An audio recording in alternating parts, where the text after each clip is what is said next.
I think first figuring out who you have on your team is most important. Most important thing I can do is bring smart talent on board, give clear vision of where we need to go, and then let them run. That's the best thing I can do.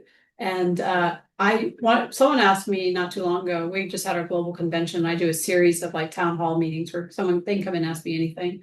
And someone asked me, what's been your biggest surprise in your role? And I said, the biggest surprise is, as a COO, you do a lot of talking. You're like, oh, okay, we're going to go over here. We're going to do this. We're going to do this. We're going to go over here. As a CEO, I have to do a lot of listening. I need to be curious and be interested. And I have to, it's important. And I was mentored by a great CEO who showed me this, where if I come in with my mind made up, I'm probably wrong. And to stay open and be curious and be interested to get to the right answer. And I do a lot more listening in this role than I ever have in previous roles. I actually had to take coaching years ago, it's maybe 8 or 9 years ago, on how to be a better listener. Because I was not a good listener. And I've had to work very hard at being the right kind of listener.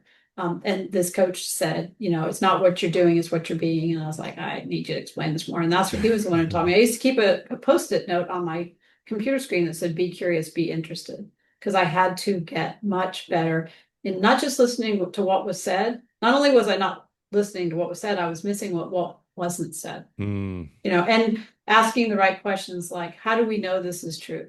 We're saying this. Where's the data or the information pointing us to show us that this is true? I've read a lot of studies that say introverts make fantastic leaders, which worried me because I'm an extrovert by nature. And I was worried about that. And I've always believed leaders are made, not born, because I've been made as a leader my entire life through a series of teaching and mentoring and experience, and I continue to be. And so the smart leaders are very self-aware. They understand what they're good at and what they're not good at, and they are authentic in who they are. And they're one of our values at BNI is lifelong learning. They're lifelong learners, and I knew coming into this role that I was going to have to get highly strategic. So I got some mentors. I had 3 different mentors I went to and said, I need your help. Will you help me think through this and what I'm not thinking about? Because I am still growing and becoming a leader. And I think the minute we think we're not, we're right. When we think we know everything, we're right. And Marine Corps did an interesting study a while ago where they took 2 groups and said, you're a born leader and you're going to be made a leader.